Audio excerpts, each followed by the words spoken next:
جیسی آپ نے سجدے میں سر رکھا ہے، اللہ اکبر، آپ نے پہلا سجدہ دوسری رکعت کا مکمل کیا ہے، اب دوسرے سجدے کے لیے حضرت علی نے سر رکھا ہے، ابھی سجدہ مکمل نہیں ہو پایا تھا کہ اسی مسجد کے کونے سے صف میں چھپا ہوا ابن ملجم حضرت علی کا قاتل آیا۔ اس کے ہاتھ میں 2 دھاری خنجر تھا، اس نے لانے کے بعد حضرت علی کے داہنی جانب سے گلے پہ وار کیا ہے، وہ خنجر گلے کے اندر داہنی جانب سے داخل ہوا ہے، بائیں جانب کو نکل جاتا ہے، جیسی آپ کے خنجر لگا ہے خون بہا ہے، لوگوں نے نیت توڑ دی، حضرت علی کے قاتل کو پکڑ لیا ہے، حضرت علی کے قاتل کو لوگوں نے پکڑا، تماچے مارنا شروع کیے ہیں، شہزادے حضرت علی کو سنبھال رہے ہیں، اللہ اکبر، حضرت علی کو شہزادوں نے سنبھالا، آپ کی نگاہ اٹھی ہے اس طرف جدھر آپ کے قاتل کو لوگ مار رہے تھے، اللہ اکبر، یہ حضرت علی ہیں، قاتل کی طرف نگاہ گئی ہے، لوگوں کو مارتے دیکھا، آپ نے اسی حالت میں کہا تھا لوگوں اس پہ ہاتھ مت اٹھانا، لوگوں اس پہ ہاتھ مت اٹھانا، یہ تمہارا مجرم نہیں، یہ علی کا مجرم ہے، اس کو تمہیں مارنے کا حق نہیں ہے،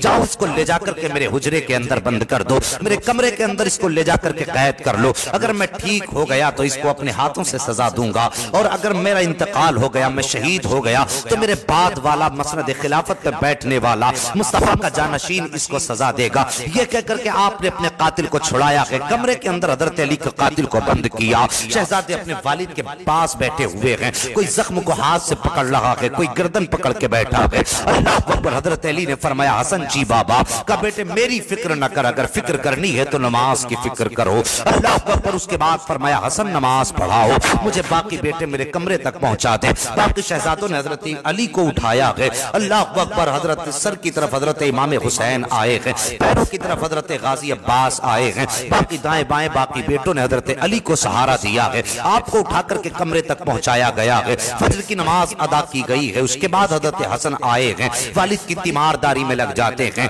قیدی کو بند کر دیا گیا ہے حضرت علی کے مکان کے اندر، 19 تاریخ کو حضرت علی پر یہ حملہ کیا گیا ہے، توجہ کیجئے گا، 19 تاریخ کو حضرت علی پہ حملہ کیا گیا ہے، 19 بھی گزر گئی، 20 بھی گزر گئی، 21 کی صبح کا وقت آیا ہے، آپ کی گردن کے نیچے کپڑا لگا ہوا تھا تاکہ اس سے زخم بھرنے میں آسانی ہو جائے، اچانک حضرت حسن کا گزر جب اپنے والد کے سامنے سے ہوا ہے، آپ کیا دیکھتے ہیں، مولا کائنات مولا علی کی آنکھ میں آنسو ہیں، آپ ہچکی بھر کے رو رہے ہیں، شہزادے نے اتنا دیکھا برداشت نہ کر سکے، دوڑ کے آئے، باپ کے قدم پکڑتے ہیں، رو کے کہتے ہیں بابا ہم نے آپ کو جنگوں میں بھی دیکھا ہے، بڑے بڑے زخم جسم پہ آئے ہیں، کبھی آنسو نہیں بہائے ہیں، آپ کے بدن پہ تیر لگے ہیں، کبھی آنسو نہیں بہے ہیں، بڑے بڑے زخم آپ کے جسم پہ آئے ہیں، کبھی آپ روتے نہیں ہیں، بابا آج رونے کی وجہ کیا ہے، بابا کہیں ہماری خدمت میں کوئی کمی تو نہیں رہ گئی ہے، اتنی بات کہی تھی، حضرت علی فرماتے ہیں نہیں شہزادو تمہاری خدمت میں کوئی کمی نہیں رہی ہے، تم نے کوئی کمی نہیں کی ہے خدمت میں، کہا بابا پھر روئے کس لیے ہیں، فرماتے ہیں بیٹے وجہ یہ ہے